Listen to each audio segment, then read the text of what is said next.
Hello class, and just for those that are babies in the GitHub environment and Visual Basic, I just want to share with you this way to fork a repository and work with it in Visual Studio with any special effort.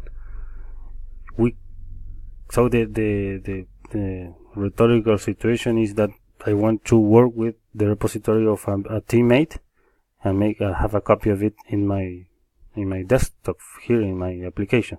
So we go to this little button to work with a remote version of code.